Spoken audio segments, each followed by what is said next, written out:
Welcome to Voices of CX Season 8. As usual, bringing you the very best thought leaders, practitioners, and academics all in one place. Our goal is to make your job easier by providing you with the tools and inspiration that you need to lead through empathy, one new idea at a time.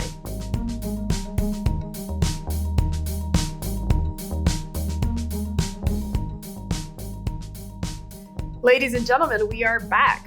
One more episode of Voices of Customer Experience. We are at Season 8. And today I am joined by a good friend, a close friend that I have built an awesome relationship with over the years. I'm so comfortable today that I'm sitting crisscross here because this is just a familiar chit chat among friends. Today, Shep Hyken. Shep, how are you? Thank you so much for coming on. I am doing great. I'm feeling good. Very excited. I'd crisscross too. You're more limber than I am, but hey, I'm excited to be here. We're going to talk about the new book. Very excited about that. How to get customers to come back again and again, which is why we call the book "I'll Be Back." So I know that there is a really big reference to the Terminator here, and you use that. You know what? I brought mine so that we can sit here and just be in our sunnies. In our Terminator look. This is the Terminator look. I'm like a bougie Terminator. If you're going to wear the glasses, you have to say it right. You have to say it with the accent. I'll be back. Go ahead. I'll be back. I can't do it. Really bad at accents. Hi, Shep Hyken here, and I'm very excited to share with you the preview of my new book, which, by the way, is rated A for amazing, both the preview and the book. Hope you enjoy. In a world where business is more competitive than ever, and customers are smarter and expect a better experience, repeat customers are gold, and loyal customers are sacred. So, how do you get your customers to come back? Customer service expert and New York Times bestselling author Shep Hyken shows you how in his latest book, I'll Be Back. How to get your customers to come back again and again. I'll be back. These three words may remind you of a famous line from the movie Terminator, but they take on a different meaning in business. I'll be back. These are the three words you want to hear from all your customers.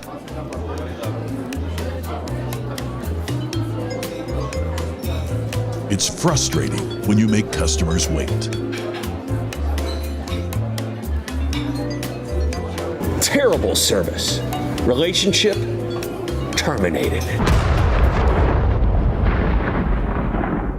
Notice how being proactive and anticipating a customer's needs creates a great experience. We've been expecting you. Here's your package. Great service. I'll be back.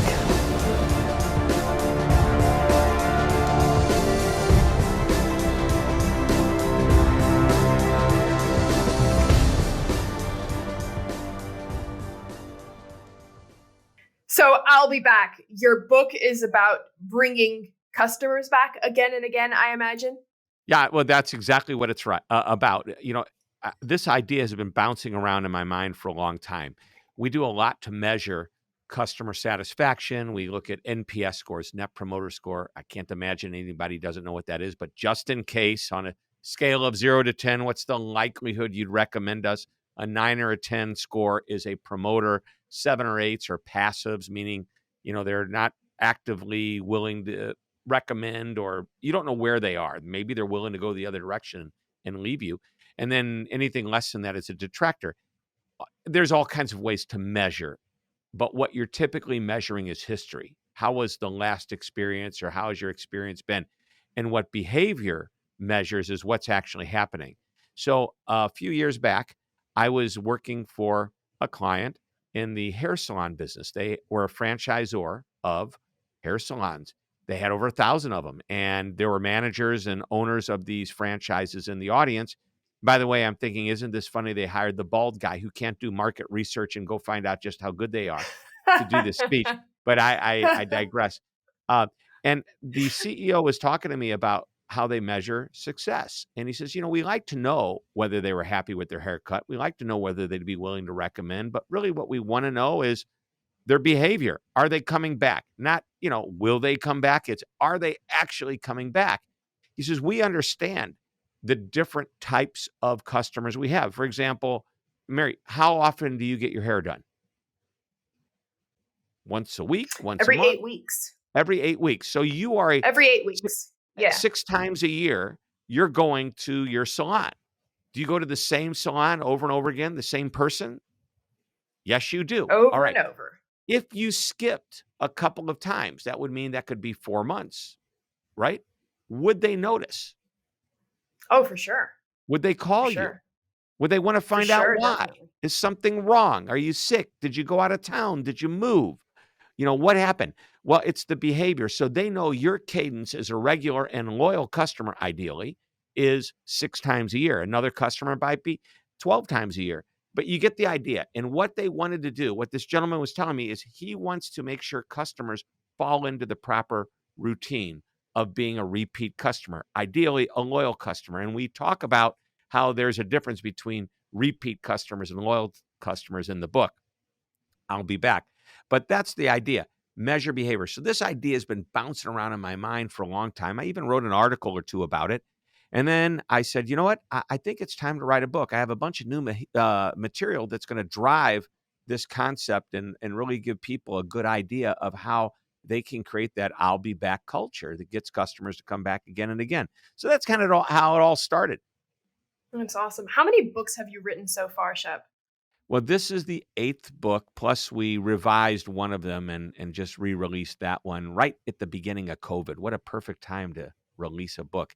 Amazon wouldn't even send it out for like a month. There were too many other more important items like bread and toilet paper. Yeah. Well, I'm glad you got that out there because, I guess in the second stage, everybody was just bored out of their minds and looking to a form of self-improvement was really big during lockdown. So I'm sure a lot of people were able to get a lot of lessons out of that. Was the book that you re-released, had it previously been your most successful book, or was it just older? It was and one needed of to them, be yeah. revised? It was Cult of the Customer was the title of the book. And actually, when it came out, it hit the, I think it was number 2 on the Wall Street Journal list, which is pretty cool. And this was, maybe 13, 14 years ago, 15 years ago. And the reason I wanted to rewrite it is I had an opportunity with the new publisher to bring it back to market and give it a new life. And as I was reading through the book, I realized there's a lot of stats and facts that need to be updated. There was even a gentleman that was in jail that I needed to take out of the book completely, as I used him as an example. So it was a good time to do it. And actually, the publisher said, I've got a market for this book. I have a book club, a very large book club that wanted to buy the book at a reasonable price. And the only way to get it done was to bring it out in paperback and re-release it. And so I rewrote it, re-released it. And I'd actually started this book, however, prior to the pandemic. Had no idea that was going to happen. And ideally, it's like, well, we would never have this happen, that I'd be doing lots of speeches and people would be meeting at big events and they would be buying thousands of books to give away at their events. Well, that didn't happen. But what is interesting is that the title, I'll Be Back, is kind of coinciding, even though there's this Delta variant right now, we're all starting to come back. And hopefully we're going to continue, even though we take 2 steps forward, maybe a little bit of a step back with something like the Delta variant. And by the way, it's been said, as the research indicates, that there are going to be other variants. But if we just keep moving forward, we're coming back. We're all going to be, I wouldn't say it's going to be, I hate that term, new normal. Normal is normal. But it will look a little bit more like what it used to be than it has been over the last year and a half or so. And so I'll Be Back takes on a meeting at that level as well. Oh, that's great. Now, do you think that, I know you've been doing this for a while. Do you think that now more than ever, companies are open to hearing your message, or has it kind of been consistent along your career? Well, it has been consistent for me. And it's not just open to hearing my message, but thank you very much. I've been doing this now for, gosh, I don't want to say maybe longer than you are old. Uh, No, I remember from our last interview that you started out in 1984, and that is the year that I was born. Actually, I Therefore, started in 1983, so oh, okay. you were 1 year old. I was 1 year old in my business when you were just born. That's right. Good memory. And anyway, I've been doing this a while, and very, very lucky that I've been very, very busy. But one of the reasons I've been able to stay busy for this long is that sometime I lose track of time a little bit, but it was probably in the 12, 15 years ago, maybe. Customer experience and customer service started to become really, really important to businesses, and they started to invest more and more into it. A lot of them were saying they were doing it and thinking they were doing it. They just weren't going about it quite the right way. So that is, and by the way, it's been a hot topic. It's extremely hot right now, the concept of customer experience. And so our clients have been, we've been very lucky. And obviously, I can only do and work with so many at one time. And I have trainers that go out and deliver my content. So we're able to spread it even wider. I have an on-demand video-based learning system that we have multiple courses on there. So we have clients that use that to sustain the message, service, and experience is important. And then every once in a while, I come up with a new book like, I'll be back. So there you go. That's what's made it work. A lot of your focus is on customer service, and customer service has undergone a revolution in the past few decades, which is the digital revolution, where everything is kind of going more into the digital sphere. But there is still a lot of focus for just picking up the phone and calling. And this is something that we discussed in our pre-call, you and I. And I know that you've done some research around this. So when it comes to companies looking at their customer service and understanding the best way to reach their customers, would you agree that lots of times companies have a perception of what the industry looks like that may not be entirely accurate when it comes to the ways that customers reach out to organizations? And can you get into that a little bit for me? Sure. So we interviewed over 1,000 consumers, statistically valid. We looked at a general cross section of what the world, actually not what the world, but what North America looks like. So it's based on age, ethnicity, geography, gender, and we even asked for income. So we wanted to see if there was any differences between people that made more than 75,000, less than 75,000, more than 200,000. It was really very, very interesting. But one of the sections in the report that we created was about communication. What are the preferences that customers have? And the exact question that we asked was, in general, what is your preferred method of communication when contacting a company for customer service? Number one, and it has been for a while, is still the telephone. Number two, email, followed by online chat. In person is obviously, if that's the kind of business you're in, people might see you in person, but we're looking more about the channels of communication, texting, brand app. At the very bottom is social media. And what's interesting is some companies want their customers to use channels, and they're trying to, and in order to make that happen, you can train your customers to use those channels, but you have to understand that starting out, the general preferences that most customers have are, in the order Still I just phone. mentioned. Yeah. So, and to get even a clearer picture, if you ask a baby boomer, older generation, 57 to 65, 88% of them would rather go to the phone. If you ask Gen Z, 18 to 25, that's about 53%. Now there's, 25% difference there. But what's interesting is that 53% Gen Z, email is their preferred method. And I was actually surprised. I thought it would have been text, but no. Email comes in at 56% for Gen Z, followed by the telephone, followed by online chat, and then goes to texting. But here's the thing about social media. Everybody thinks social media is really, really important to customer service, and it absolutely 100% is, but sometimes not for the reasons that people think. And you and I believe, met in person at Social Media Marketing World, correct? Yes. And our Yes. good buddy Dan Gingiss started to do something with that conference where he said, hey, social customer care is a big thing. Brands want to learn more about it. So he actually put a track together of experts in customer service who also understood how it worked with social media. Well, I always argued that social media is coming on stronger and stronger, and it is. It's gone from nothing to being a legitimate channel. But the other day, and I say the other day, 2 months ago or so, I was in a conference, and I'm on this board of advisors, and we were talking to a bunch of CX executives of some of the largest brands in the world. And one of the brands says we are ramping up our social media customer care. Why? We're seeing more and more of our customers turning to social care. We're adding dozens of people to the team to manage the social care. And I said, why are you doing that? And he gave me the reasons. And I said, well, let me show you what my research is indicating to me anyway, that social customer care is not the most important channel. And there's a reason that you are seeing more and more customers turn to social. And that is because you're doing such a terrible job on the telephone and the email support that they feel they have to go to social, to put it in your words, to seek revenge on the company. Because the only way they're going to get heard is to air the dirty laundry that they've had experienced. So I think that's, and when I didn't use the words revenge, but I said the reason is because your email and your phone support aren't doing it, and they feel they have to go to that channel. There's a big difference.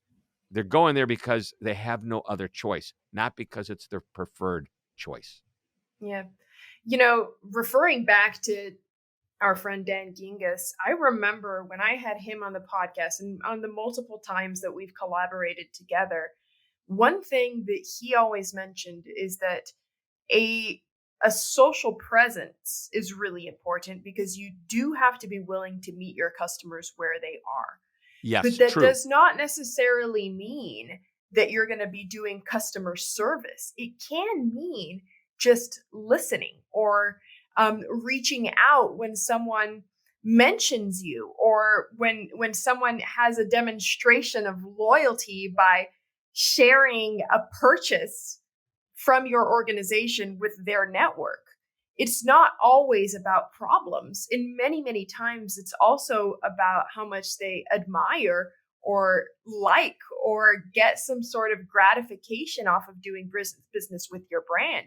And it's important for companies to be there to acknowledge that. I'm an avid social media poster, and when I do tag a company that I do business with in my stories or on my timeline, it really does feel good to be acknowledged, even if it's just a double tap with a like. It makes such a big difference in how I feel I identify with that organization if they're acknowledging me in the way that I'm acknowledging them.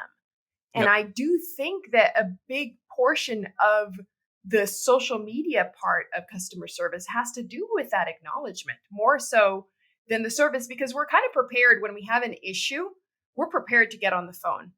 Yep. Because it really is the easiest way, You're talking about customer service, but what you're actually, I think, referring to is customer experience, because you're not responding to a problem to fix it, which, by the way, people would sometimes think they have great customer service. They respond to everything. But no, it's actually a great customer experience. So I believe service is a philosophy, not a department. We should not call it the customer service department. We should call it customer support. Actually, I think we should call it customer retention or revenue generation, because that's what these folks really do. They save customers and they ensure that they're here for the future. I think that's the most important, way to position them. But when we're talking about the experience they have in social, interacting with the brand, that is an experience that we want them to have. We want to say thank you. The other night, I went to the most wonderful restaurant. My daughter works up in New York, and she works for this very famous chef. And I'll share with you the restaurant. Let's give them a little plug. Le Pavillon. It's a very fancy French restaurant, and it is very, fancy. The chef is Daniel Boulud, one of the most famous chefs in the world. And my daughter has the honor of working with him. And she said, Dad, we're going to go there. They're going to take such great care of us. Well, they did. They gave us incredible service. They gave us incredible food. And the experience was amazing. And the reason I bring this up is for fun. I wanted to see if, at a restaurant at this level, what the Yelp reviews were. Mhm. And it's a brand new restaurant, so there's not that many yet. I mean, for that time. And by the way, you're talking to I'm not talking to, they're doing business with a very, very high-end customer that Mhm. I'm surprised they're going on Yelp and leaving reviews. Okay, but Mhm. they are. Yeah. And they're a lot of 5-star reviews. And they're describing very specific things about the meal they experienced, including the people that work there. And what I loved is there's this manager, her name is Nancy, and she's like the manager of operations there, and she responds to everyone. Now, there were a couple of 3- and 4-star reviews, which she said, oh, I wish we could have done better. Would you mind reaching out to me? Here's my email. She put her email for the world to see, okay? Would you mind reaching out to me and sharing that experience that you had so I know what we can do to make it better for you next time and everyone else? And even if it was a 4 out of 5, she said, no, we deserve a 5 out of 5. But all the 5s, thank you so much. We're so glad. And she always commented. I was very impressed. That's customer experience in action on social media. Yeah. And it's interesting because when in the restaurant industry, in cities like foodie cities, San Mhm. Francisco, New York, even LA, there Even is Atlanta, where you live. even Atlanta. Well, yeah, Plano St. yeah. Paul's. That's one of the best. But if you consider how strong Yelp is, I have a friend who owns a Mexican restaurant up in San Francisco in Haynes Valley, and she was telling me that Yelp is a make or break for restaurants. It's Oh, a it can make or be. Yep. break. And Mhm. really focusing your attention on making sure that people feel heard and acknowledged, because let's agree that there are some people who just have nothing better to do with their time. These There people do are. exist, but they're not the majority. The majority just wants to be heard. They just want to be acknowledged. And you're right, that is customer experience, because it has to do with understanding how the overall sentiment or the overall perception that the customer had with your brand, whether it was good or bad. Now, customer service can step in when there is a problem to be solved. Is that it? Is that what you would consider the Well, customer yeah, I support? mean, obviously, if somebody's making any type of a post on any social channel, it could be Yelp, it could be Twitter, it could be Facebook, Instagram, and the brand needs to be aware of all of these channels and what's being said and interact appropriately. And, our good friend Jay Bear says, and he's probably been on your show as well. Yes, he has. Yes, he has. Jay says social customer care, if you will, social customer care is a spectator sport. As soon as the customer throws the jab, how does the company respond? And I have a philosophy that they need to respond to everything, good and bad. But when it comes to the bad, there's several things that have to happen. Number one, you got to respond quickly. Number two, you got to say immediately. So I have this 5-step process where you acknowledge and apologize. That's 1 and 2, or flip them around, apologize and acknowledge, discuss the resolution, own what comes your way, and act with urgency. And that 5-step process is geared not just to fix a problem, but to restore the confidence of the customer. So if I see a post, and I'm a brand, and I see a post that's negative, I'm not going to wait 3 days or 4 days to respond. I need to respond as quickly as possible, literally minutes or in the most hours, okay? Apologize and acknowledge, and then say, I want to fix this for you. And by the way, by saying, I want to fix this, you are accepting ownership. And by acting urgently, which is number 5, you're already showing that you're doing that. I want to fix this for you. Can we get into direct message mode so I can better understand what happened and see what I can do to make this right? Now, the whole world can see that you are now trying to fix this problem. And in the perfect world, while it doesn't always happen, the customer, after the problem has been resolved, will come. First of all, the company comes back and says, hey, glad we got this worked out.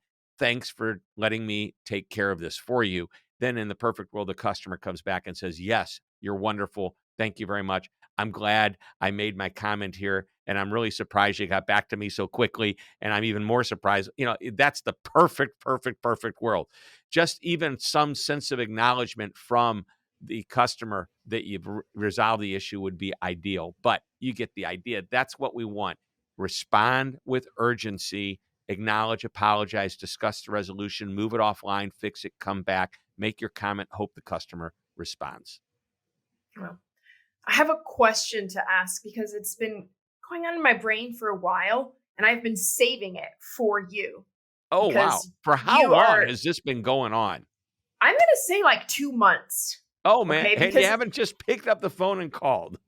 Because I wanted to share it. Come on. I want the spontaneous reaction. I want this planned. This isn't a planned podcast.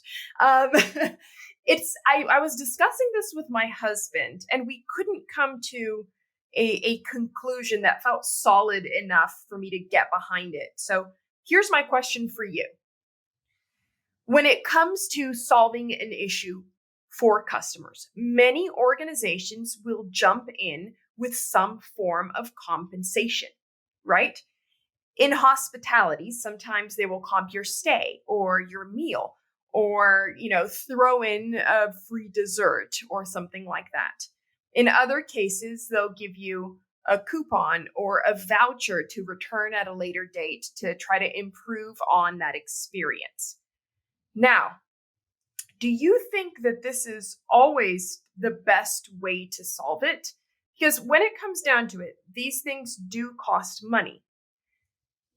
It's not every case that the customer requires that financial compensation in order to feel like the problem was addressed and fixed. Sometimes all they need is for someone to acknowledge and apologize. Right. In other cases, sometimes all they need is for somebody to take care of their issue. For instance, I need another pillow in my bedroom. Can you please get me another pillow? Not necessarily. That's more a request than a complaint. Sure. Yep. But in general, do you feel like jumping to some form of compensation is the best way to do things? Is that the best process? What are your thoughts on this? Yeah. To me, that type of thing is just simply a Band-Aid to fix a problem that probably has a deeper cut than you can actually see. It's very easy to say, oh, I'm sorry, here's a free meal. By the way, about 82% of the time, if you complain in a restaurant, you'll get something for free, which is why you should always complain, even if you have nothing to complain. I'm just kidding. But seriously, that's the first thing in the restaurant business. People say, "Oh, let me take it off the bill." So, if I don't really believe that's the good way of doing it. I believe if you manage the experience quickly. So, true story. I'm at a restaurant in Dallas, and I'm one of 8 people at a round table, and the server was terrible. I knew this the moment the server started with us, and my buddy and I are just kind of joking about it. But then the salad comes, and everybody gets their salads. And my buddy who's sitting next to me, his salad looks like most of it's gone. Everybody else's has got a beautiful plate of lettuce and tomatoes and everything else. But he looks like, what happened to mine? And he said to the server, excuse me, but look at my salad. I mean, what's going on here? And this is what the server said. I'm not kidding you. The server said, I don't make them. I just serve them. Really? And I thought he had to be joking till he walked away. And no, he wasn't joking. So my buddy looks at me and says, so I assume you're going to write an article about this? I go, how could I not write an article about this? So what happened was the exact opposite of what a server would do in this 5-step process. A good server would say, first of all, a good server would have noticed it and not put it down to begin with. But let's assume it went by that server. They could have said, oh my gosh, I can see that. There's your acknowledgement. I am so sorry. And now watch what happens. In the next sentence, all 3, the resolution, the ownership, and the urgency takes place. Let me take it back right now, get you a new one. I'll be back in just a moment or two. Boom. So The server never said, "Oh, I'm sorry, they must be having a bad day in the back, in the kitchen." No, the server took full experience or full ownership of the experience. That's what everybody needs to do in any business. Now, did my friend did we by the way, on the way out, I said something to the manager before dessert, and on the way out I said, "I just want to go over with you a few of the opportunities you have with this gentleman to learn and get better." And I said, "You don't know what I do for a living, and by the way, I'm not asking for anything at all. I just want to help you and let this guy, know that this guy is hurting you. So here's what happened." And I went on with the list, and he just was like, first of all, he was very appreciative, but he was shocked. And I said, "Watch, observe. He's doing it right now. You can see it happening in real time." And the gentleman said to me, "Would you come back tomorrow night and let me make it up to you?" I said, "I would come back tomorrow night if, number one, you promised me a better experience, and number two, you don't give me anything for free. You give me the experience that I deserve. Create an over-the-top experience. That's all you need to do." And he says, "You will come back tomorrow night?" As a matter of fact, we're in a hotel and we're at this conference. We do have a reservation for tomorrow night. And he goes, "Well, let me take care of you." I go, "Remember, I don't want anything for free." So he did insist on buying us our first round of drinks. But here's the point. If you're going to if you're going to give something away, and some businesses that is appropriate.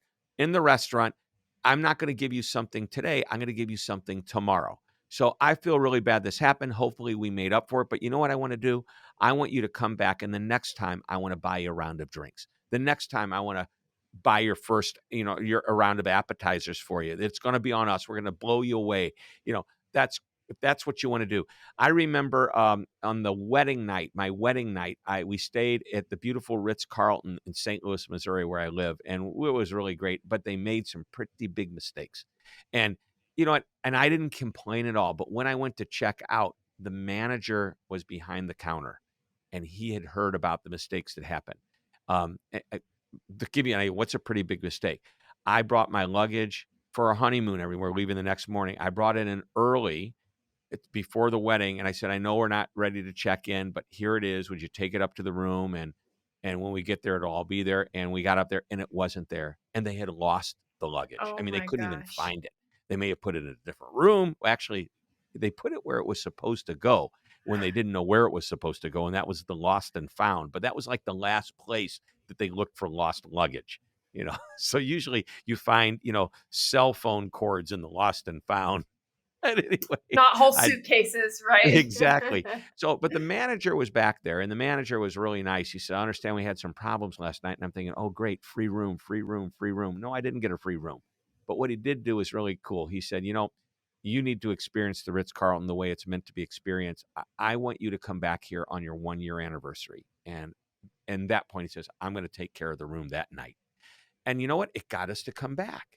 And Yeah. isn't that what you want? And if you're going to give something away, and you're that kind of business where it's sometimes necessary, think about getting them back next time and doing it next time. In most cases, if you acknowledge, apologize, fix it, own it, and act with urgency, in most cases, you're going to fix it and restore the customer's confidence. And I talk about this in the book, I'll Be Back. There's a loyalty question that I believe is really important to always be asking yourself. And by the way, I don't believe loyalty is about a lifetime. It's about the next time, every time, which eventually can become a lifetime if you're doing it so well that people say, "I'm coming back next time. I'm coming back next time," right? So the next time question is, what am I doing right now to get that customer to come back the next time they are doing business with, or they need whatever it is that I sell? Now, it's not just about a complaint or a problem. It could be any interaction you have. Are the way that you're handling whatever's in front of you a normal interaction? The customer is buying, I'm helping. Am I helping in such a way that they're going to say, "Wow, that was really good"? And now what happens is over time, and this is where it gets real important, and we cover this in the book as well. Over time, the customer depends on this experience. They can predict the experience. They expect the experience. And when they say things like, they're always so knowledgeable, they always get back to me quickly, they always take care of me even when there's a problem, the word always followed by something positive is what we're really after. And that's what drives repeat business and ultimately loyal business. Yeah. Interestingly, I have an example that will exemplify exactly what you just said. I was given the mission of finding a new supplier to make our Worthix t-shirts, which, we all have and we wear with a lot of pride. But we were struggling to find someone who could make good t-shirts, which doesn't seem like a really tough thing to do. So it was kind of baffling that we were having a hard time producing a shirt that we were proud of, that we felt really represented our brand. So ultimately, I ended up at customink.com, Yeah, which they're is a really good company. famous. Yeah. And I was like, no, you know what? It's a little bit more expensive, but I'm going to pay because I really think we just need to get it right. I was really excited. I placed the order. Everything came through. It was a really, really smooth experience. So I was excited. When the shirts came in, they were not good. They were not good. And I was so disappointed, especially because my boss was really looking forward to wearing them. And when he pulled up one of the shirts, he's like, not even you can get it right, Mary. I mean, I understand if the intern is struggling, but if my chief marketing officer can't get a decent t-shirt, so there was that feeling, that despair of the incompetence and the failure and the frustration of the time period that I was going to have to wait to fix the situation. Well, I contacted Custom Ink's customer service and they were amazing, Shep. They were amazing. I have never had such solid customer service from a B2B experience, let's say.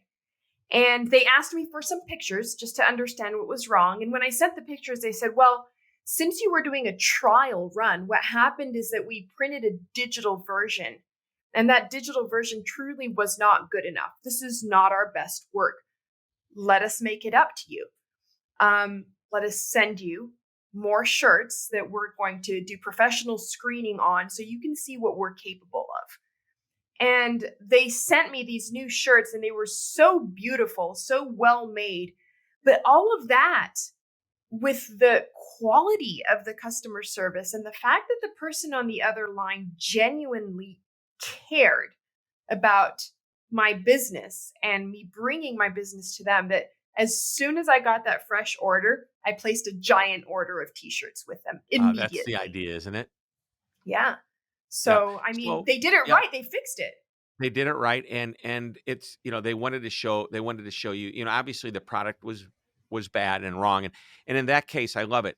B2B, folks out there listening to this, watching this show, B2B, the concepts are the same as B2C. As a matter of fact, most B2B customers compare their B2B vendors to the B2C experience that they've had, which means that even a manufacturing company is being compared to Amazon. True story. I had this client in the healthcare industry, and they ordered a $500,000 piece of imaging equipment. And they had they got this room set up and they were building out this space. And the piece of equipment showed up, I don't know, a week or two early, but before the room was ready. And the CEO said, geez, I can't believe, you think they would have let us know it was on its way so we could have prepared for it? Even Amazon, when I order toilet paper, they send me an email to tell me toilet paper is being shipped. And I thought, wow, this guy just compared a $500,000 piece of x-ray equipment With to toilet paper being delivered by Amazon. So this is the point, everybody listening. Customer service and experience is more important than ever. Customers are smarter than ever. They know what great service is. They've experienced it from rock star brands. And regardless whether you're B2C, B2B, or even in the government, you need to start delivering an experience that is meeting their expectations. Granted, we are not all going to be the Amazons, the Ritz-Carltons, the Nordstroms, the of the world, but we can deliver an experience. As a matter of fact, back to the book, I'd love to share something out of the book that to me is probably the biggest takeaway. And if this gets you excited, well, then the book is for you. And if not, hey, sorry. But again, the book's I'll Be Back, How to Get Customers to Come Back Again and Again. And in chapter 15, the final chapter, we go through a 6-step process. And briefly, it is number one, ask yourself, why would someone do business with me? And be very clear about what your differences are. Don't say I've got great people, great service, because everybody says that. And even if it's not true, they at least believe it. So you can't say it. Make sure that what you're doing is tangible. Now, you might say, no, we really do have great service. Back to healthcare. Our numbers, they have some ratings, Press Ganey ratings, whatever. There's a couple different organizations, are truly 30% higher than everyone else's. Well, then you can say that if you want, all right? But look for the differentiation. Number two, why would someone go and do business with a competitor instead of you? And write down those reasons. Number three, keep pace. If the reasons in number two are taking business away from you, could you incorporate them into what you do? Now, do not copy them if you can avoid that, because then all you are is a duplicate, a commodity, and there's nothing really to differentiate you. You want to make it your own. So find an idea that somebody else, a competitor, might be using and twist it and make it your own. A quick example, somebody one day in a hotel business said, let's give our customers newspapers. And they said, hey, come on down, get a free newspaper. And the hotel across the street saw this and said, we should do that too, but let's make it better. We'll put it at their doorsteps when they open. You see, that's the example. Number four, look at all the businesses you love doing business with. It could be B2B, B2C, doesn't matter. It could be Amazon. It could be a restaurant. It could be a manufacturer. Why do you love doing business with them? Write down all the reasons. And are any of those reasons different than the reasons you gave as to why people love doing business with you or even a competitor? And now what's really cool is you take those different reasons, and step 5 is to start to implement those reasons, because now you're not just best in your industry, you're becoming best in class. And finally, number 6, go back after you've done this process of the first 5 steps and say, now that I have gone through this, why would somebody do business with me? So you're going back to question number 1, just it's now at the end. And you will see there's differences that'll start to separate you from your competition, and it'll drive the I'll be back experience. So if you want your customers to come back again and again, buy Shep's book. That feels Giddy like up. the solution. Shep, thank you for coming on and sharing your wisdom. I always have a great time speaking to you because your knowledge comes from real life experience, and it makes it so much more tangible. It makes it interesting. There are stories that are such a clear example of the message that you preach. So thank you so much. Well, thanks for having me. It's great to be here. I know we've done it once before. Hopefully we'll do it again. So I'll be back.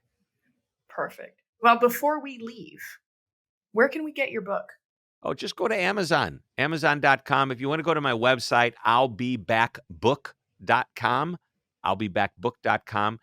There's some extras there that you can, and by the way, when you buy the book, it'll point you back to the website because you want to download a workbook that you can share with your team and go through some of the exercises. At the end of every chapter, there's discussion topics. So you can have everybody read a chapter and then have a great meeting around those topics.